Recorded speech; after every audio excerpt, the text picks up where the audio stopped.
Hello, ladies and gentlemen, and welcome to the most hyped up match since TI3 here on September 15th, 2003. We have the mighty Kaipi versus Alliance. Thank you for joining us here on Dota Radio. This match was drafted and then it was postponed. Compliments of that 22 megabyte Steam update that owned Sing Sing. He couldn't reconnect, he couldn't update his Steam.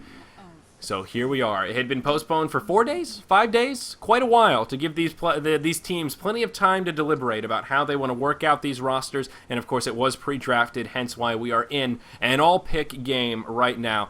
I'm Zyori. With me once again is APOC. Buddy, give me some words here about how you're feeling coming into this match. No words can describe this, man. But the one that was the biggest culprit for this match, man, was I think that was Eternal Envy and S4. Both players couldn't do it, so don't be harsh on Sing Sing, my buddies here. No.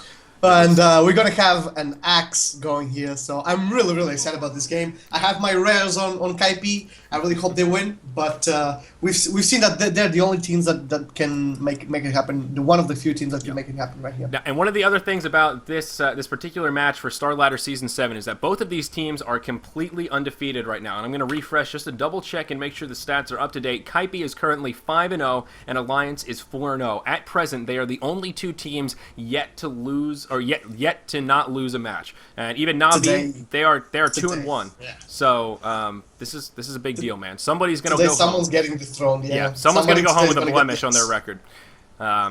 So it's going to be a good one for sure. So, all right, let's go ahead and introduce our rosters here and talk about this lineup a little bit. So, we are going to have the quote-unquote stand-in, Owie 2000 on our Radiant side of Team Kaipi. He's going to be playing the Rubik here. Pylai Dai going to be on the Mighty Wisp, and that means Bone 7 here going to be the one on Axe, the one crazy wildcard pick we've all been so excited about.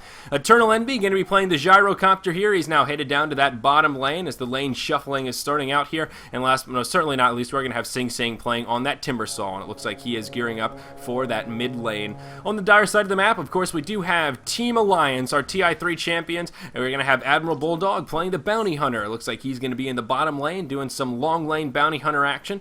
In the mid, we are going to have the Queen of Pain being played by S4. That is going to leave us with a tri-lane up in the top. Enter God mode, going to be the one playing on the Abaddon here. We're going to have Loda, of course, playing on the Lifestealer. And last but most certainly not least, Ake going to fish his wish here. And he's going to be playing the Chen. And going to go ahead and grab that Illusion rune that spawned at the top mark there at the 0-0 mark. And we are officially underway in our last match of the day. And safe to say, the most hyped up match since TI3. Oh, yeah. And we got to see the classic thing that we've been talking about a lot, the Timbersaw versus Queen of Pain middle. And Queen of Pain opened with a Shadow Strike.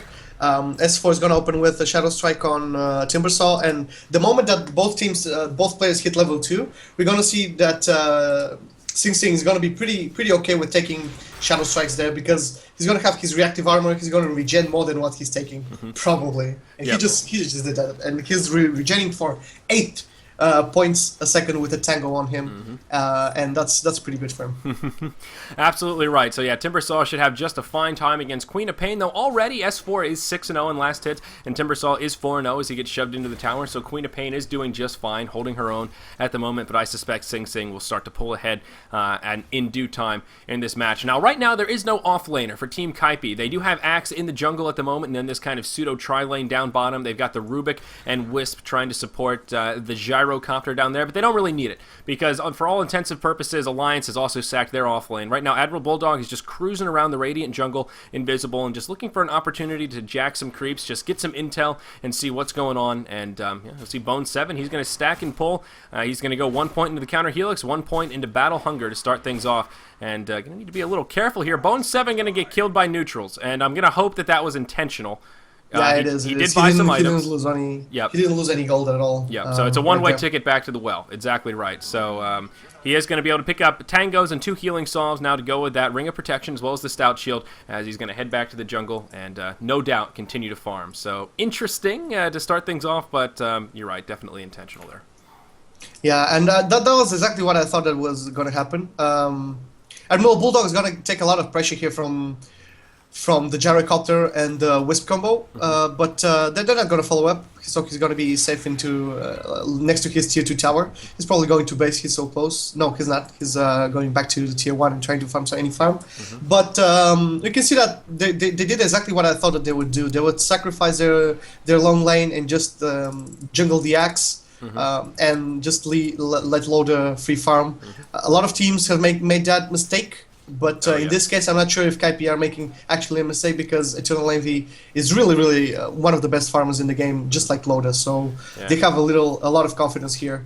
Coming into this game. Both sides, no doubt, are very confident. Down to the bottom, Admiral Bulldog, yep, he's going to get engaged on. That's going to be a very clutch play there coming out from Kaipi as Pylai Die tethers over to Eternal Envy. They're going to throw, that was not essential, that was indeed a dust, and it's going to be an easy kill onto the Bounty Hunter. So we are going to see a kill come out in favor of our Radiant side. I was going to say it's 1-1. Who did we see dying? That's the Axe getting denied by the neutral. So that is going to be first blood, and Pylai Die on the Wisp can be able to grab that bonus gold there down in the bottom lane as him and Rubik do take out a double stack here in the jungle after pulling the creeps. So that is good news. Already, though, we do see Lifestealer off to a good start. He's actually going to pull ahead of the Gyrocopter. Loda is 28-3, free farming on that Lifestealer in the top. Now going to pressure that top lane tier 1 tower a bit as both Chen as well as Abaddon join him there. And Gyrocopter only 19-10 right now. So Loda is getting slightly better farm and making the most of this kind of free farm environment up here. And again, they are going to pressure this tower very, very early. We are at the 4-minute mark. And if no defense comes its way, I think this tower very well may fall.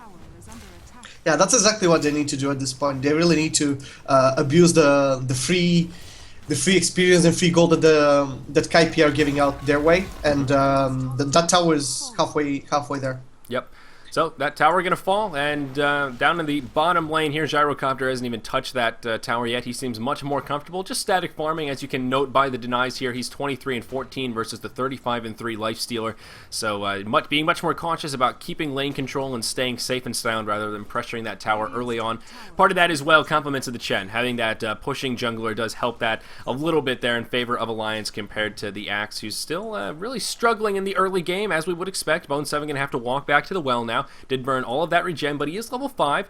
Does have the Boots of Speed as well as the Ring of Regeneration here, so we're going to be able to complete those Tranquil Boots to go with that 1 Stout Shield. Right now his build is 3 points into Battle Hunger, 2 points into Counter Helix, nothing into that Berserker's Call. So we'll see what Axe does as he continues to get farmed here. Can't wait to that level 6 mark and we see him start moving around and being a bit more aggressive.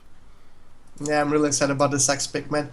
He's going Battle Hunger intensive because he's probably... the Battle Hunger is really great spell. It reduces the movement speed of the target that's being Battle Hungered. Yep. It gives a shit ton of damage, and yeah, man, I'm really excited to see him moving around and what is he gonna do in the presence of, you know, a Lifestealer there, because you have an Axe. Axe is famous for having some sort of an HP and durability, so Lifesteal is going to be great against him, so I really want to see how he fares. And his ultimate goes through Rage, so Loda can be in a fairly poor position if he manages to, you know, get some counter helixes on and then chop his head off. I want to hope that Bone 7 is going to get a Blink. I think he will. I mean, that Blink Blade Mail is kind of a classic combo on Axe. He's a great initiator, so if he doesn't get Blink, I will be greatly surprised. But again, we don't see Axe very often, so really the sky is the limit here. It's in the hands of Bone 7, and we'll see exactly how he chooses to build this. But the player, you know, it's he's used to play a Batrider, and Batrider, this is probably the position that, similar flavor. He's going to Blink in and drag someone with him, with the Berserker's Call probably, and just stay there. Absolutely agree. Ooh, nice stacks. Just look at the stacks. Woo. Look at the stacks. Yeah, dude, this Radiant jungle, is that a triple stack that Axe has taken out, and then they've got at least a double, but it's all these little baby wolves, alpha wolves, and giants. It's a whole wolf family there. Yeah, it's a 3 stack of wolves. And then some giants. Centaurs, yeah.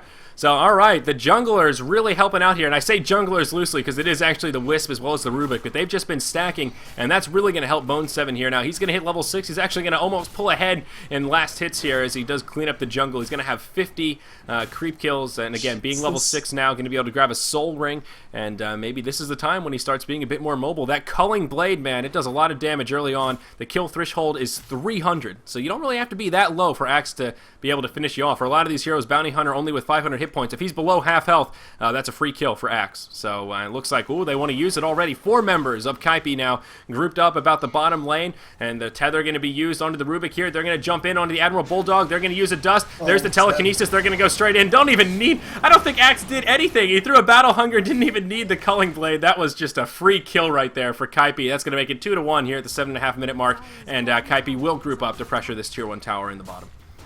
Oh man, that's such an awesome play there. I mean, they abuse. I haven't seen such a big pool and stacks and being cleaned off like that. It was a triple or quadruple stack from one camp, triple wolves from the other camp, and a double camp from the bottom. Yep. It was 3 camps being pulled at the same time. That was really that made my day, man. That made my day. Yeah, that was pretty slick. But uh-oh, Sing Sing going to be in some trouble in the mid lane here. Queen of Pain going to have the surprise inside as she blinks forward. Loda going to pop out. Ake going to come in as well, and that'll be the end of the Timbersaw. So Sing Sing going to take a first-class ticket back to the grave. That's going to tie it up 2-2 here at the 8-minute mark in our last match of the day, Alliance versus Kaipi. I'm looking at that net worth chart right now, and Loda is still leading the way. He's now at 4.1k, and that kill Abaddon actually going to be able to grab the last hit, but still going to be helping out the Lifestealer a bit as he does head back to that top lane to continue farming. Loda's opening build here, he is going to go for Phase Boots into a Magic Wand and Drum of Endurance, so a fairly standard opener on Lifesteal there. We do see that quite frequently. Let's take a look at some of the other item choices here. Has anything else crazy been picked up? No, not really. No one else has really completed too much in the way of core items. So in this mid lane, though, things are going to go the way of Alliance. Now, Queen of Pain, she is sitting 49-6 against the 45-3 Timbersaw. So they've been getting pretty even in terms of farm, but that gank going to give Queen of Pain a little edge now. She's level 8, so is Timbersaw. So they're still pretty even. But, of course, a little gold boost there going to go her way. Yeah, Timbersaw just had 2 levels on his Timber Chain, so they knew that it was the time that they needed to gank him. And Ake coming in there with... He had a Satyr, and he had before that a Dark Troll Summoner. So the Dark Troll Summoner just ensnared him, and he wasn't able to reach for the trees because the range of Timber Chain is just 1k range. So it's only 1k range, you know. Yeah, only 1k. He couldn't actually reach it. He was a little far than the reach range of the tree. So yeah, that was the cue for them to do that. Yep.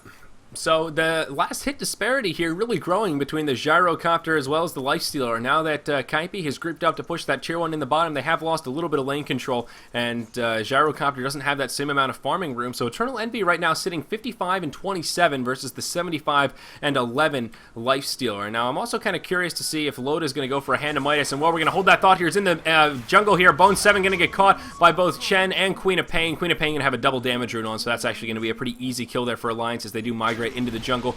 Plenty of creeps as well. Chen does have a Centaur, a Troll, as well as a Satyr, and uh-oh, he's going to get engaged on Ake, going to be in trouble. The Hand of God going to come out. Sing Sing going to come. There's the Chakram, and Ake, is he going to be able to survive? Oh no, the double damage on S4. Ake going to be able to ensnare him, and that's going to be the end of the Timbersaw. Very nicely done by Alliance. S4 just going to it, and I think Sing Sing may be underestimating the power of the double damage rune right there as he did get ticked down. He tried to Timber Chain away, but it wasn't enough, and that's going to make it now 4-2 here as we approach that 11-minute mark. Queen of Pain going to be able to go up top and now grab another rune, that 10-minute rune, an illusion, going to be thrown in the bottle. Yeah, Sing Sing had, I think he had the Chakram would have just ticked down the Chen, but he retreated the Chakram so early that he wasn't able to do that, the last tick of damage, the last, couple of ticks of damage, so I think he misplayed there, but yeah, he's going to the mid lane again, trying to find some farm. And the bottom lane, they're going to group up 3 people there. 4, actually. Yep, it looks like Alliance going to go straight in. Are they going to find Pylai Dai? Nope, they're not. There you go. Tether going to take back Eternal Envy, and they'll be safe and sound. They are going to come back down, I think, though, as now Bone 7 going to port in. We could see a fight engage right near the side shop down here in the bottom lane. Wisp going to bring him back in. There it is. I knew it was just about time. And Eternal Envy going to get engaged on right away. Loda in the front lines doing a lot of damage. Call down going to be used. Going to do a little bit of damage. Still no one dead as Chaos is erupting down here in the bottom line. It is a 5v4. Timbersaw trying to make his way down, and he is going to make it to the party. He's late, but he's got the chips, and he's ready to fight. It's still a 5v5. Right now, Gyrocopter headed back to the base, so it is turning into a 5v4. If Alliance wants to pressure this, they may have the opportunity. Right now, Kaipi retreating back behind the trees, behind that tier 1 tower, and they are not looking for a fight right now as Alliance starts to move into the Radiant jungle. They're going to clear out a couple of these camps, and it looks like they will head back to friendly territory. So some potential right there, but neither side able to secure a kill here at the 12-minute mark.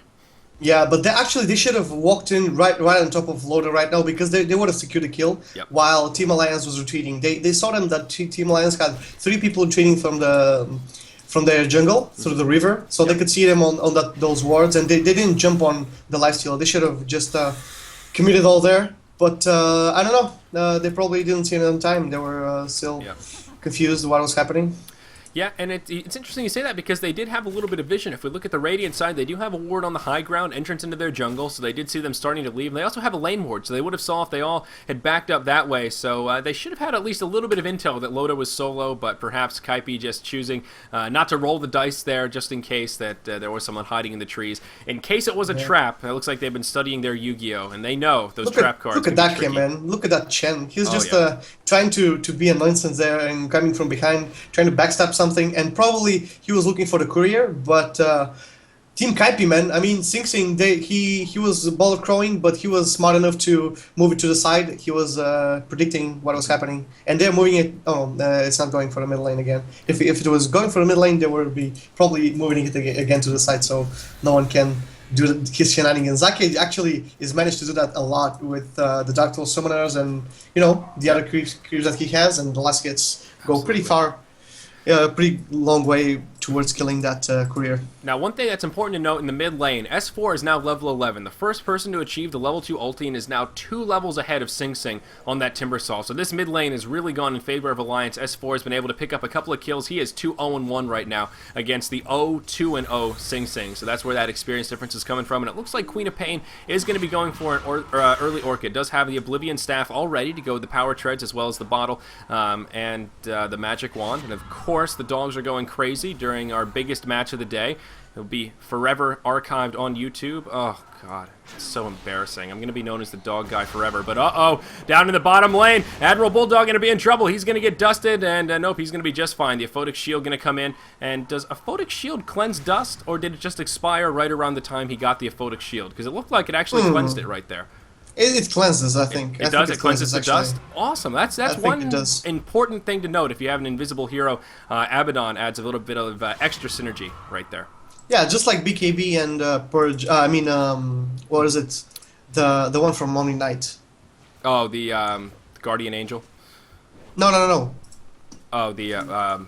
Magic Immunity. Repel. Yeah. Yeah, I think Repel cleans it. So. I think it's the same function, so the same thing. Well, I just wasn't sure if that was one of those just coincidences or if it actually did cleanse it. So interesting to note. Abaddon coming to the rescue there of Admiral Bulldog on that bounty hunter. So things going to settle down a little bit. Let's go ahead and take a look at the inventories here and see if anything else too crazy has been picked up on the side of Alliance. We see some more boots being completed. Shen now has the Arcane Boots to go with the Headdress and Ring of Basilius. Going to be working towards that relatively early mech here, no doubt. Looks like Loda on that Lifestealer going to be working towards an Armlet. Does have the Helm of Iron Will all ready to go with the Drum of Endurance as well as the Phase Boots and that Orb of Venom. And actually the Courier's bringing something over. And there it is, the rest of his Armlet. So he's going to be able to grab that. Chen also actually going to have the Buckler portion of his mech. So Ake going to be pretty close to finishing up that mech. Just going to need another few hundred gold or so. And he'll have that next core item. Let's see how S4 is doing. Again, he's got that first Oblivion Staff. He's got another just about 2k gold in the bank, so he's going to have that Orchid before too long as well. Alliance going for some nice mid-game oriented items here, the Armlet and the Orchid, as well as the mech. All three going to help their team fight synergy here coming up, well, when they're completed and they choose the team fight. 16-minute going to turn. Illusion rune going to spawn in the bottom. And S4, man, he's been all over these runes. He had invisibility in the bottle that he had to burn before he could bottle up the illusion. So he's gotten at least the last 4 runes here. And he did have that double damage earlier. And uh-oh, now that S4 is invisible, he's going to get the surprise inside. It was scouted out by our Radiant side. I believe Kaipi's ward did catch vision of S4 going invisible. They did. So yeah, they know what's going on here. As we can see down in the bottom lane, Pylai Die and Eternal Envy both kind of cowering behind that tier 1 tower in the trees. Yeah. And they even saw the Lifestealer infesting the air, so it was pretty obvious that so they know. with an infested Lifestealer there. But they're just not sure where are they going to go. Yep. So they're probably right now pretty sure that they're going to go in middle because, you know, Aki's here, EGM's here, Chen and Abaddon and even the Bounty Hunter, so...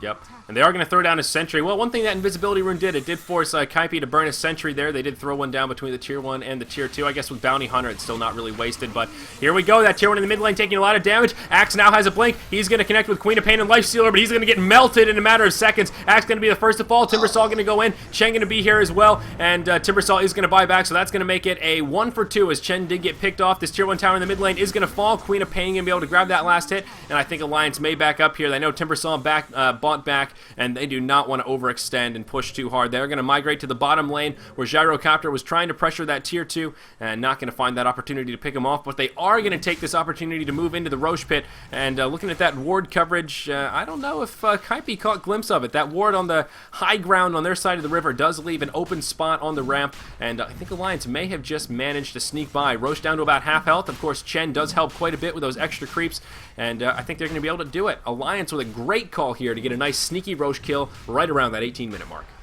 Yeah, they actually I think Kaipi knows it, but they just don't want to contest it because they know that they don't have the upper hand right now. I think the axe pick there with the blink dagger and stuff was there just to counter the creeps that Chen has. They managed to give a Chen out, and I think Bone 7 on that axe is just one of those heroes that he needs to go there face to face like he's doing right now. And speaking of the devil, he's going to hop right in. He's going to go on the Queen of Pain. A Photic Shield going to be used on her. A call down as well as the Chakram. She's going to be able to survive as she blinks backwards, and that's how this fight is going to start off now. Things going to settle down. Both sides going to reset, and Kaipi going to go back to their side of the river. Right now, we're postured around the Tier 1 on the dire side of that mid lane, and Alliance now going to have all of their troops in tow, and they are going to be able to move forward. So Queen of Pain able to survive that onslaught right there, and at least Axe was able to survive as well. Hand of God still on cooldown. Chen is level 10, just now going to grab the mech. They're not going to have that global heal for this upcoming team fight if they choose to take it, as all 5 members of Alliance are going to migrate towards this bottom lane here through the Radiant Jungle. And S4, he's going to try and catch Gyrocopter. He's going to do it. Looks like he does have the Orchid complete. He's going to use it on the Gyro. Wisp's going to be able to tether, going to heal him up a little bit, and it looks like Gyrocopter is going to be able to survive. Well played by S4, though. That is going to push him back. Lifestealer now going to hop out, and 4 members of Alliance, well, actually all 5, going to group up here, and I think, yeah, they're going to take out this Tier 1 tower down here in the bottom lane, and it looks like Kaipi is just as well to sacrifice it. They're not even going to come down to the bottom lane. They're going to pressure mid, and it looks like they're going to opt for a Tier 1 for Tier 1 exchange, though Alliance may have an opportunity to defend. They're going to go bottom here. Is there a glyph available? They may be able to keep that Tier 2 in the, or Tier 1 in the mid safe. Uh-oh, S4 going to get caught. He's going to come back, and he's going to die. That's going to be it. He has the Aegis. He's going to pop back up now. And Kaipi not going to be able to re-engage. So there you go. Alliance does hold. They prevent that push in the mid lane, and they do take out that Tier 1 in the bottom. That's going to take the tower count now 3-1 in favor of Alliance on the dire side. That they did just waste their Aegis there, unfortunately. Yeah, they wasted the Aegis, and that was some sort of a win for Kaipi, but they actually are doing this a lot in their games. When they're some sort of behind and they actually don't feel safe to be aggressive, they just concede towers and concede space to the other team, but they actually farm and team fight better. In this case, it's somewhat questionable. It's really dangerous, but it's the sort of thing that they do on their regular play-to-play basis, and they actually win with that strategy. So why just try something that you haven't done before? Just go with the safe route, and this is what they feel safe with. Yep. So this is probably how they react when they're put against the wall. Yep, exactly right. And Queen of Pain, S4 is just having a great game here. We're at the 20-minute mark. Alliance leading 6-3. We did move into a pause as well. Admiral Bulldog is disconnected at the moment, so you're going to have to bear with us for a minute here while we deal with this pause. But S4 is 4-0-1 already. He's yet to die, and he's picked up 4 kills as well as 1 assist. He's got another 1,500 gold in the bank to go with that Orchid, Magic Wand, Bottle, and Power Treads. And I'll tell you what, man, S4 is just a force to be reckoned with right now. He's level 13. He is the highest level in the game, and Loda going to be the second highest at 12. So between the two of them, they really are a scary force. Loda has yet to pick up any more scary items, but he does have a Javelin coming on the Courier. So that is going to pair nicely with the Armlet, as well as Drum of Endurance, Phase Boots, and Magic Wand that he's picked up already. We also can't forget about that little Orb of Venom he has for good measure as well. Yeah, just the movement between those two teams, man.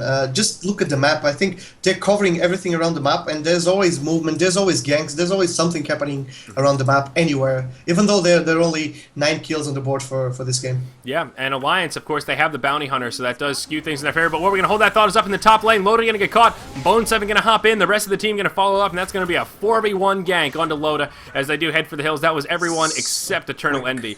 So there you go. Not much Loda could do right there. So quick. Did you see that? He fell in the. They just went in with 4 people, and there was no downtime. He was. I mean, Palai Dai just went. Bone 7 blinked in. Berserker called him, so he taunted him. Palai Dai with the Wisp just tethered in really quickly. Beaver Knight, Sing Sing just went in with the Timber Chain, and Aoi 2000 was already there, and that was just so quick. They went in, killed him, and just ran back. Yep, Axe able to finish him off, not even a chance to use the Rage, and down he went. So there you go, things getting better for Kaipi, I guess. I was going to mention the gold graph right before that little engage. Right now, Alliance has a beautiful lead set up for themselves, partially from tower advantage, also from those hero kills. They're leading by somewhere about 7,000 gold, about 5,000 experience, so they do have a nice advantage over Kaipi, but definitely not over yet, to say the least. Bone 7, now level 11, is going to get the level 2 Culling Blade, so now that threshold goes up to 450, going to allow him to probably continue to focus Loda. Again, that ult does go through the Rage, which makes Axe particularly potent against that little ghoul there. And Axe going to go ahead and grab a point booster. So this is making me wonder, is Bone 7 going to go for an Og Scepter here? Because it's not bad. Takes that Culling Blade cooldown to 6 seconds. So if he wants to get the Scepter, it'd be an interesting choice, but may work well. Yeah, I think he's going for the Scepter because he's not going to pick any...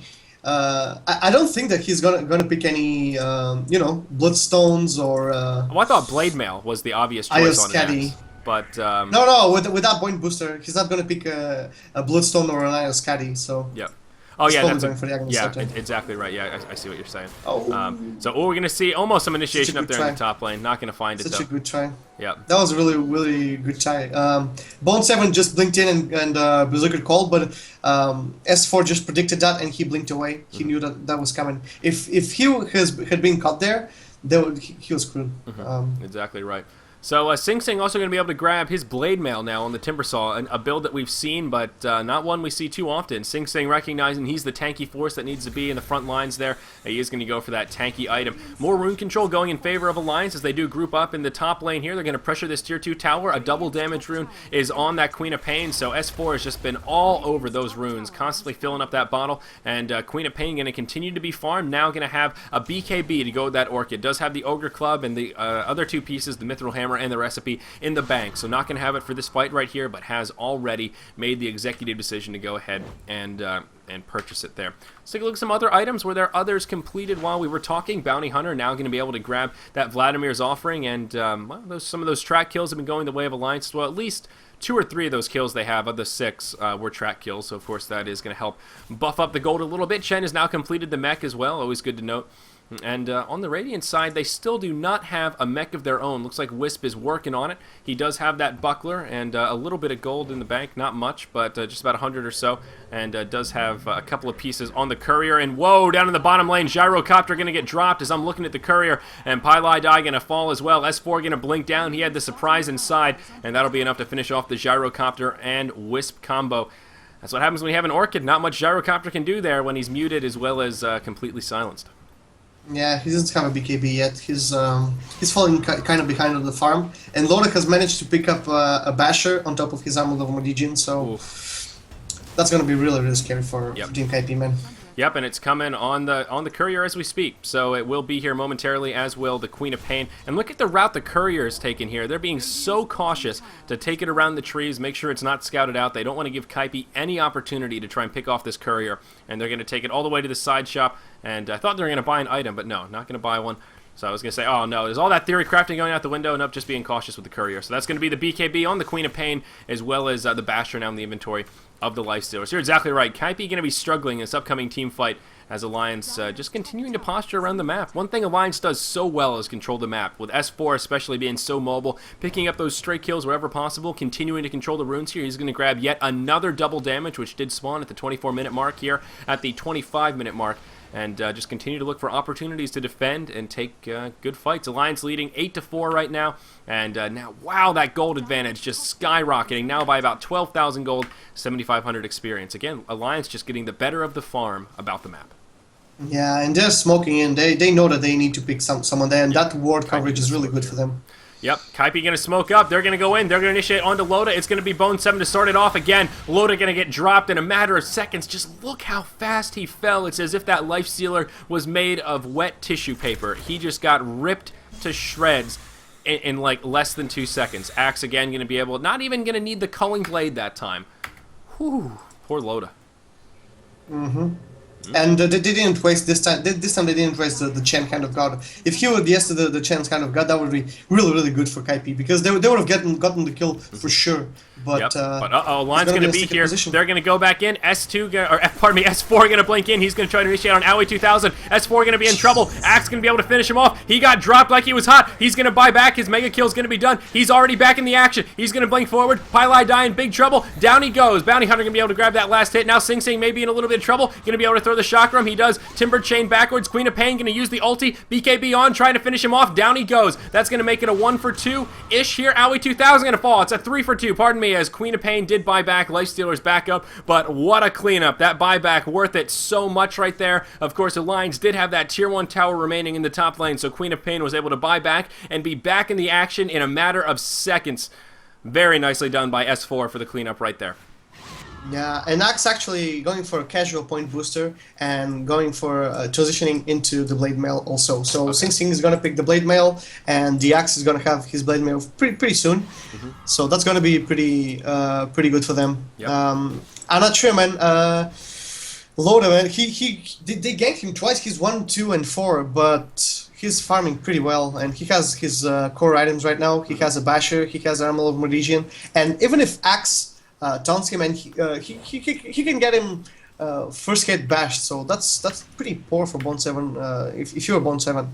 Yep. And you don't have the you don't have the Wisp with you and the other two heroes that he had, the support that he had. You're absolutely right. That is a great item when you're going up against the Axe, especially when you know they're gunning for you. Getting that Basher, it's not even a choice. You're forced to attack him, so a Basher is really a smart choice here and could help counter the efforts of that Axe. Looks like Abaddon now, he is level 11, going to have the Sange in the inventory. So 5-man smoke middle. Yep, so no doubt he's going to be going for a Howl bird, not a Howl bread. It's a bird, not a loaf of bread. And yep, there's the initiation in the mid lane. They're going to choose EGM though. Of course, he's Abaddon. He's going to be able to survive. Not the right target. Axe looking for an opportunity to get that threshold. Did he burn the culling blade? Yes, he did, and they didn't get it. Now they're going to get a counter kill onto Axe. Sing Sing going to be in trouble as well. He's going to try to timber chain away. He'll be able to make it away, but not for long. Queen of Pain in hot pursuit. She's going to try to finish him off. Down he goes. Aoi 2000 going to be in trouble. Gyrocopter in trouble. Alliance looking like they might be able to take this fight. Aoi 2000 going to be able to survive for now. He's microing about the trees. Queen of Pain going to blink forward. She's got an Aphotic Shield on. There's the track. Yep,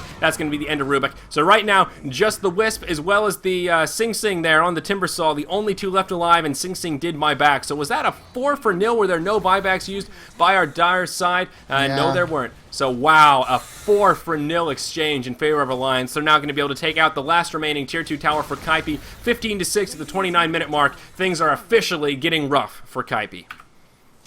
Yeah, they should have not jumped on Abaddon. They should have jumped on some other hero, any other hero but Abaddon, because his ultimate borrowed time just kicks in automatically. He doesn't actually. He can be stunned or whatever, but his ultimate kicks in automatically. I think that Axe's Culling Blade can kill him. Yep.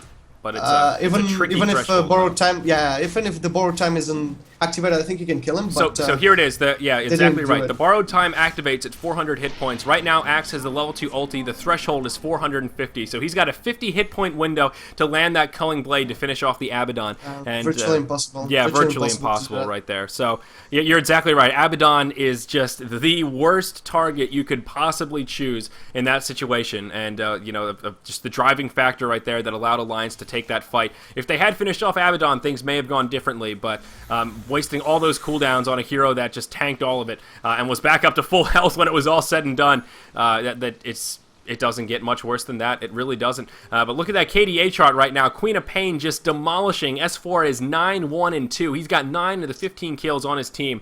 He is just a machine in this match so far. He's been so mobile. He's been controlling the map. Right now he's got an Orchid, a BKB, an Aegis of the Immortal, a bottle, as well as the Power Tread's going to bottle up another double damage rune here, and he's got 4.7k gold in the bank. So whatever his heart desires, he's going to be able to grab here in the next moments. Yeah, dude, just screw that. Just look at the net worth, man. Yeah. 4 heroes from Alliance are the top 4 net worth holders. Oh, I mean, God. Queen of Pain, Lifestealer, Bounty Hunter, and Chen are all above the Eternal Envy's Gyrocopter. That's the graph to be looking at. Oh no, Kaipi really in bad shape. Queen of Pain is at almost 15k net worth. The highest on Kaipi is Gyrocopter with 8k net worth. Queen of Pain is nearly doubling him.